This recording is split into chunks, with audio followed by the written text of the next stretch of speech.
Welcome to A Window on SAHMRI, where we take you inside South Australia's independent not-for-profit health and medical research institute. Each episode, we get to know the people driving our life-changing research, getting into what motivates them personally and how their work is delivering a brighter, healthier future for all.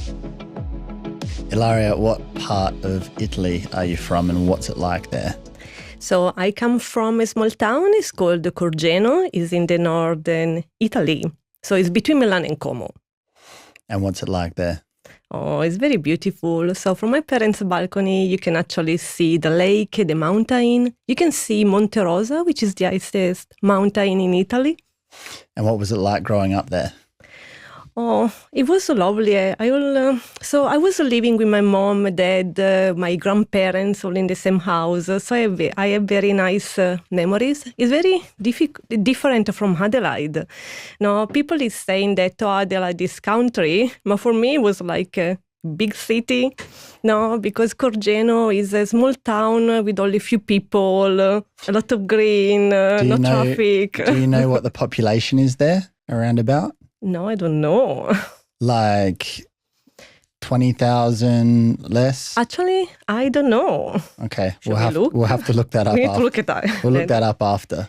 Yeah, but Adelaide felt like a huge city to you. Oh my God, yeah, I was shocked. All of these giant buildings in the city. I was thinking, wow. Had you been anywhere else before you moved to Australia? Had you been around Europe?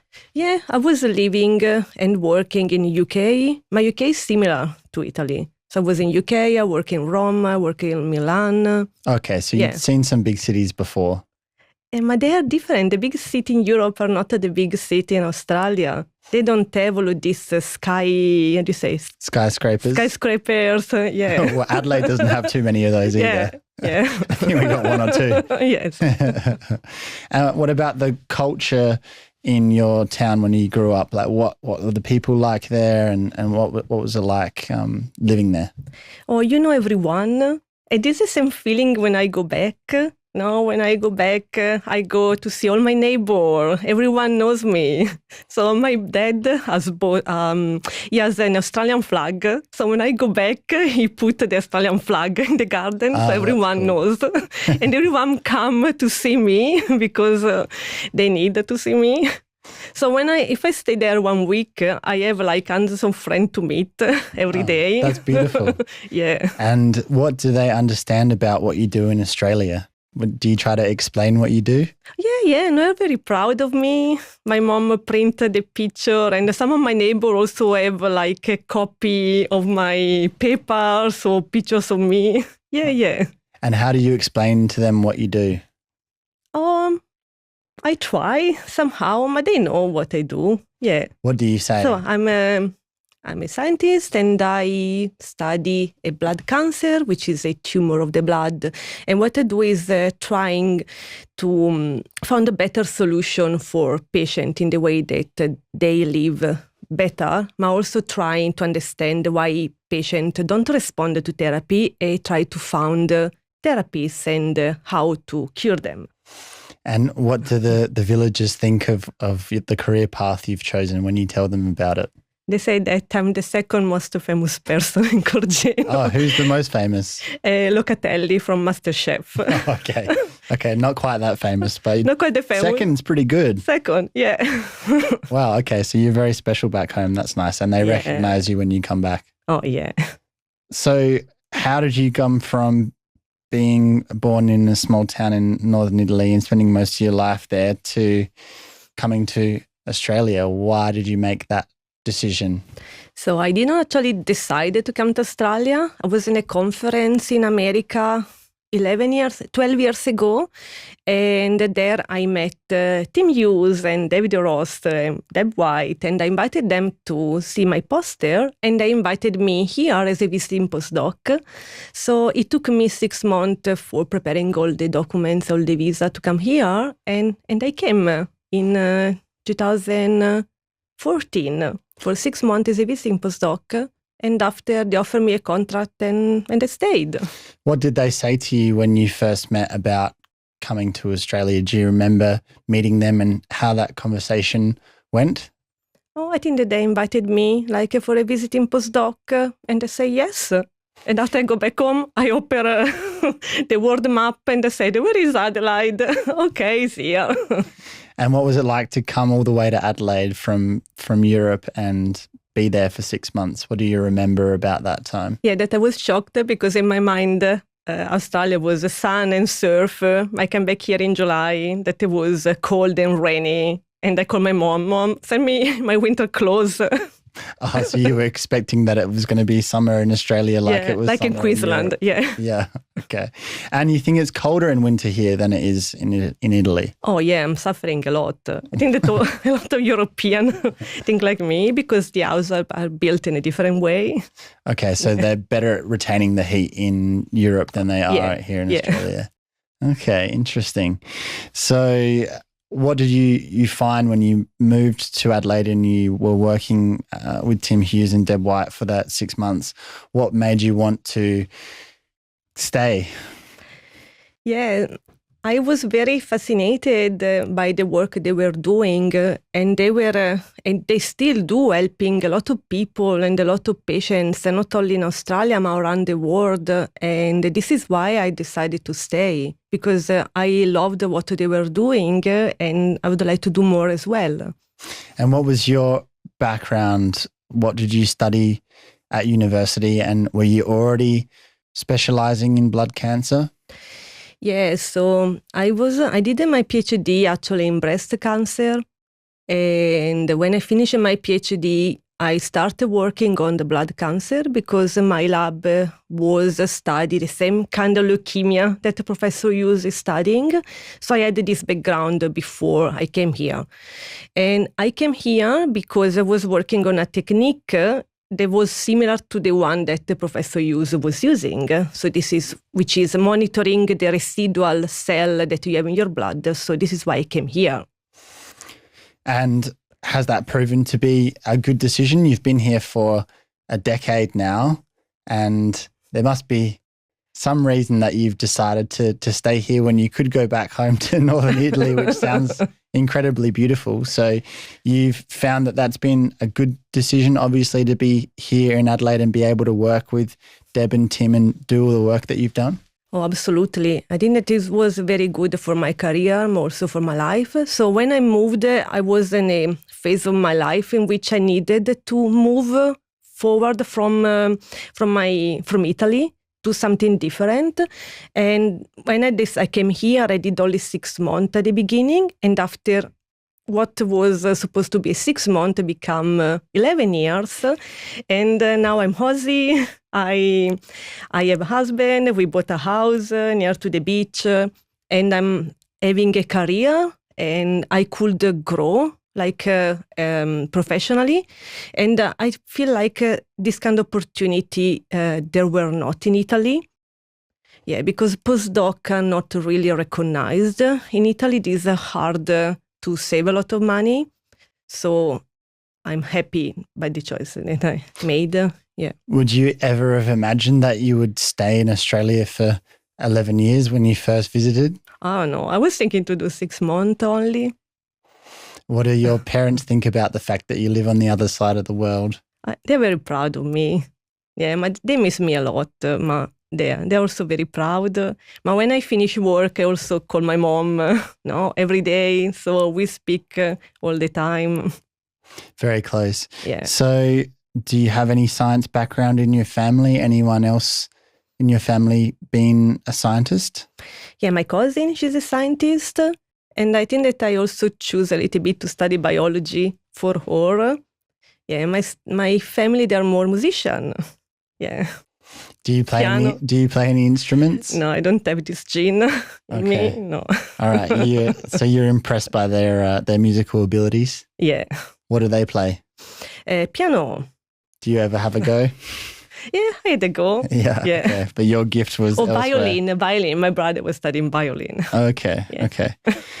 So what drew you to science in the first place? Did you know when you were a child that you were interested in this? Yeah, I know when I was a child because I remember when I was a little kid and I was in high school, one of my friends came and he gave it to all of us like a little coin and he had leukemia, acute lymphoblastic leukemia, and that was the last day that we saw him. And after that, I decided that I'd like to study science and try to make the life better for kids like him or other people. What was it about meeting him that had such an impact on you? Yeah, because I was very touched by that moment. Everyone was crying, but we didn't really know that he was sick. But he came and he told us, I'm sick, and he gave us this present. And after, we didn't see him. So I started thinking that I'd like to help people. And that sustained you for all this time? Yeah. How does science cater to your skills as an individual, like the kind of person that you are? Why is it a good fit? It's a good fit because everything I do is based on what patients want. So everyone is thinking that if you are a scientist, you are close, behind the window, doing pipetting, doing your work. But it's not like this, or it's not like this anymore. I speak a lot with the patients. I try to understand what they need, what they want, and what can I do for them for making their life better, which means try to find a new therapy or try to understand why a certain kind of medication does not work, or how can I do for making their life better in any way? Yeah, so one of the main purpose for SAHMRI is highly translatable research, where it's not just about doing research for the sake of it, it's about answering questions that patients say need to be answered to improve the quality of their life. Where do you speak to these patients? Do you go to hospital? Do they come to SAHMRI? They come to SAHMRI. I had the honor to create the SAHMRI Consumers Group. So we have a patient that come, and through team also I had the honor to meet some of these patients.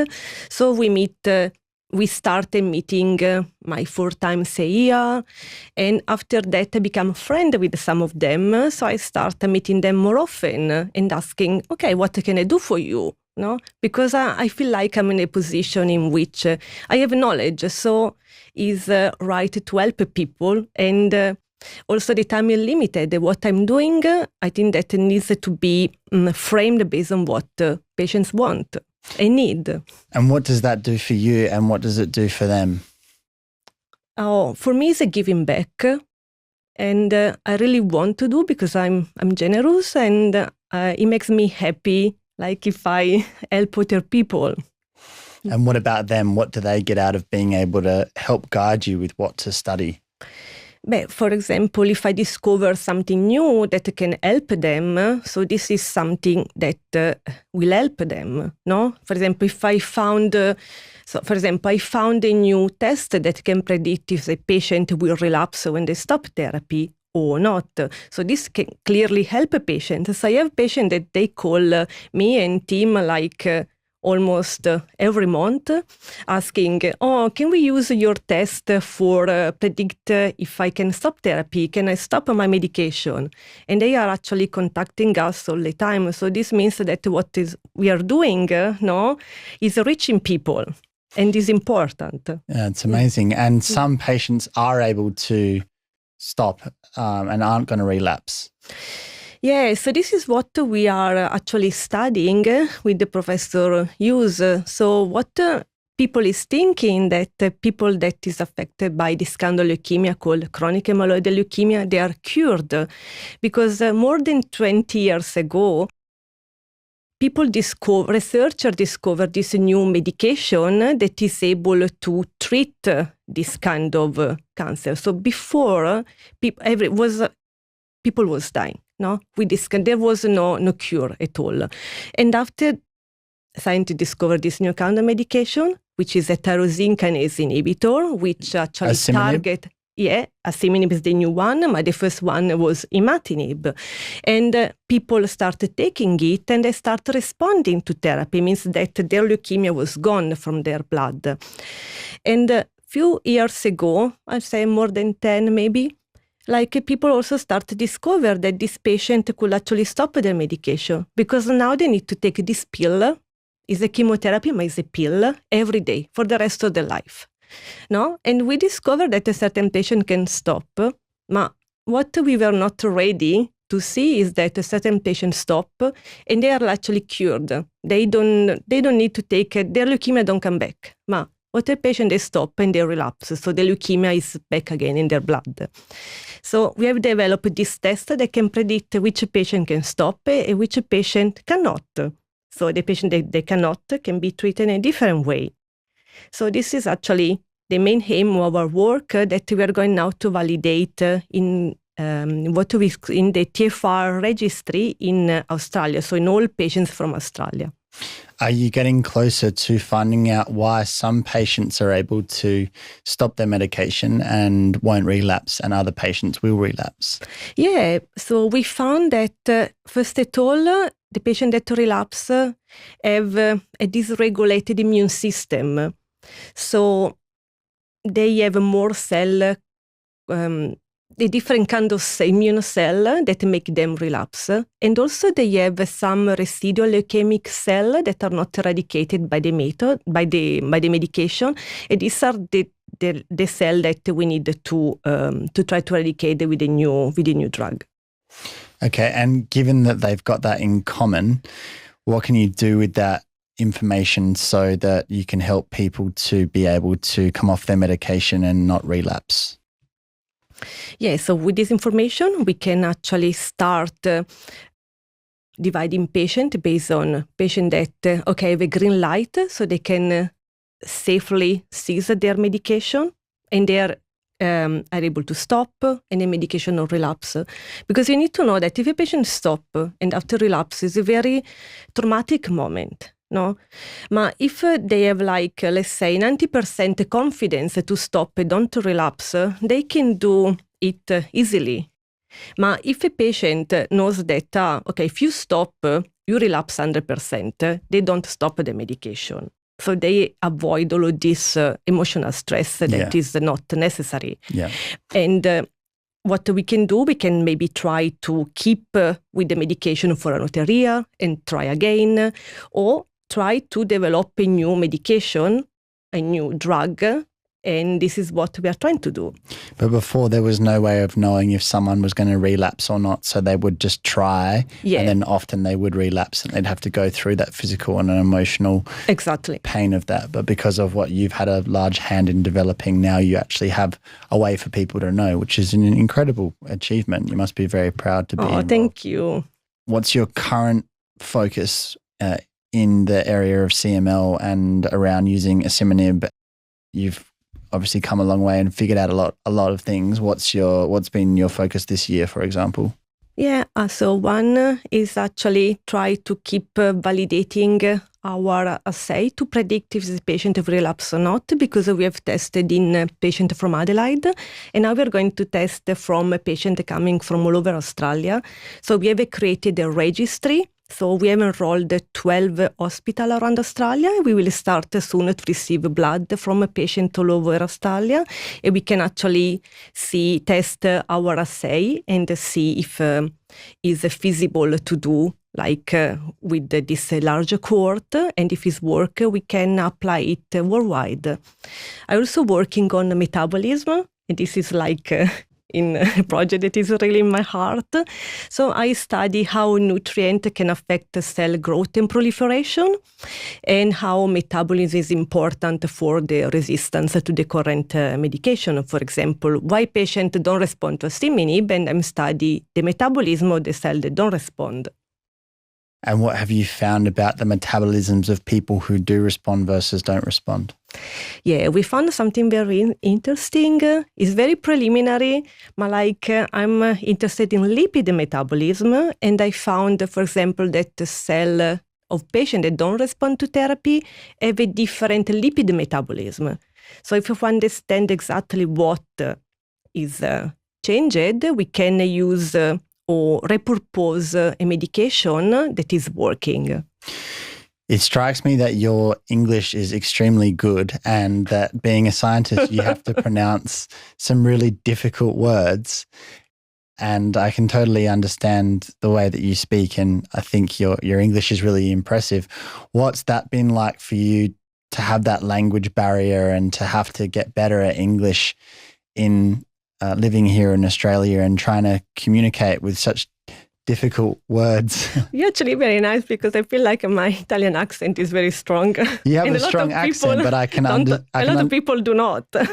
I can understand what you're saying, and your pronunciation is very good, even though you have obviously a thick Italian accent. Yeah. So when I came here 11 years ago, I was not really able to speak much English, but it was easier to me to understand the scientific English, because in my work we read a lot of English paper. Right. So it was easier for me to talk about science rather than Australian English rather than colloquial language of "G'day, mate." Oh no, it took me a while. Took you a while. Yeah. Yeah. So how have you been able to get so adept at English, and has that been a real challenge for you to be able to work in English when it's your second language? No, it was actually very hard for me, especially because if you're not Australian, you're not allowed to apply for Australian grant. So you need to have a permanent residency at least. And it took me 5 years to get the PR. And one of the main problems was English. So I was studying English. I took a lot of lessons, trying to do the IELTS test, but my score was never enough. So it was very challenging and hard. And for this reason now, when there are a lot of students from CALD communities, I try to help them, giving them advice, because I know how hard it's been for me. And I try not to apply what happened to me and try to mentoring the student, try to help them a little bit more. Are there quite a lot of people in that position that you know who have English as a second language and are trying to navigate that? In SAHMRI, absolutely. There are a lot of students that are actually not Australian. They don't have English as a first language, and I know how difficult it is. People sometimes don't realize how hard it is, but it is. Oh, yeah, I can't even really imagine. I mean, science is complicated enough without it being in your first language. So I think the fact that you're so good at speaking English is amazing, and a testament to you being very persistent over all that time. And a lot of those words, English is my first language, but a lot of the language we use, it's hard for me to know what those words are. So you do a very good job of pronouncing them. You. Did you have anyone from another country who was a mentor of yours when you first got here, who understands the language thing, or no? Yes, I've been lucky that one of my colleagues from German, and she mentored me in the first 6 months after she left. When I started SAHMRI, she was very nice to me. We were going out together, and she was also helping me with work, explaining some what people were asking me questions, and I didn't understand what they were asking to me, so she was translating for me, and this was very good. It's important because I imagine it would be quite isolating when you don't speak English as your first language and you don't particularly understand or aren't able to communicate the way that you want, and everyone else is not in the same boat, that you could feel isolated. Yeah, it is. It was very hard at the beginning. And I know that here in Adelaide there is a very big Italian community, but I decided not to go out with the Italian community because I prefer put English around me, to accelerate my learning. So you wanted to make it harder on yourself so that you would be immersed and get better at English. Also, I didn't know there was an Italian community. I discovered later. Okay. And you're part of that community now? Yeah, I'm part of this community. And partly with the radio station? Yeah, I have a show at the radio, and it's called Espresso Macchiato. And it's a show about culture, science, music, and every week we interview different Italian scientists, musicians, and yeah. And why have you been interested in taking that up on the side? Because I know you'd be very busy with your job as it is. How come you want to dedicate time to the radio as well? Oh, because I like it. Yeah, so that's why I do it. What do you like about it? Oh, I like meeting people. And I like hear about this story and sharing. I like doing networking. I think that I'm good in this. Yeah. And what about your other hobbies outside of work? You're also a rower? Yeah, I do rowing. Have you always been a rower? Yeah, I started rowing when I was 20 years old. I remember that when I started training, my dream was to go to the Olympics. Yeah, I was not good enough, so I never made the cut. But yeah, I'm training a lot. Now I'm a master, so I'm still training. Yeah, I do competition. So who do you row with now? Riverside Rowing Club. Okay, and how often are you competing? Oh, I have a competition now coming on this Saturday. And on the few weeks, I'm going to do this 75-kilometer rowing near to Mildura for mental health. Oh, great. So we're going to do this volunteering, fun rowing. How often are you training? Oh, it depends on the season. Now I'm training maybe 4 times a week, maybe 5. I should do more. Yeah. That's a lot. Yeah, no. During weekend, I wake up at 5:30 for going training. And it's very cold. It's very cold. I don't like it. And how come you still get up in the morning to go rowing even when it's cold and you do that so often? What's your motivation for rowing? Yeah, because you need to be resilient. Nothing is easy in life, no? So I apply this philosophy also to science. Nothing is easy, no? So you need to do it. No, you need to have a goal and you need to do. Yeah. How does staying physically fit help you with your career? Oh, it's helping me because it's helping with mental health a lot. Yeah, because when you are rowing, you need to think at rowing. You are with other people, no? And also, if I don't go on training, means that I leave other people behind. So I'm going because I have people that are supporting me in this sense. And it makes me feeling better, no? And what about your plan for your career? Since you came to Australia, have you had mapped out what you want to achieve, or has it just been happening organically? No, I always knew what I would like, and I always work, trying to reach my goal. So I'm also teaching my students that they need to have a goal and they need to work for that goal. And doesn't matter if they fail. It's happened to everyone, but it's important having a goal in life so you can working on it, know what to do, improve yourself. Like in rowing, I lose a competition a lot of time and I keep doing it, because it's a competition against myself and every time I become a little bit better, but we need to keep doing it. I have a lot of students that say, oh, this experiment doesn't work. I don't want to do anymore. No, you need to keep doing it. So it's a metaphor for life. Yes. And just because it doesn't work the first time doesn't mean that it's wrong. You just have to keep trying and maybe in a different way, improving a little bit. Have you always had that attitude to life? Yeah, I always said it. How come? I think there's something, this part of you. I always said that this attitude. And when I was 20 years old, I was training with the rain, with winter, all the time. So you've got some strong drive. Yeah. So what's your goal now? I have a lot of goals, should I say. For your career? Oh, I would like to become a laboratory head one day. Like Tim, maybe not like him because he's a superstar, but having my lab one day. Now I'm supervising student, a few research assistant, and I would like to grow. Keep growing, but also I want to keep helping people. And this is why I created a charity with one of the patient. Tell us about that. Yeah, so I have created this charity called the Chronic Myeloid Leukemia Australia because when I started chatting with leukemia patients, I realized that they were feeling not supported enough. So with one of the patients, Lisa, we decided to create a charity to directly support the patient with the chronic myeloid leukemia. So I started having this vision 4 years ago, and I started speaking with the patient from around the world. So when I was going to conference in Europe, I was speaking with the patient that were attending the conference. They are called the consumers. And the CML patient worldwide, they have this big association and they all support each other. So I started talking with them and asking, okay, how can I do it? How can I make this happen? And a lot of meeting after, we found a lawyer pro bono and we make it becoming almost reality. So you've applied to be a charity We applied. You're waiting for that to be 1 year ago. Confirmed. Okay, it takes a while. Yeah. So what's your vision for that?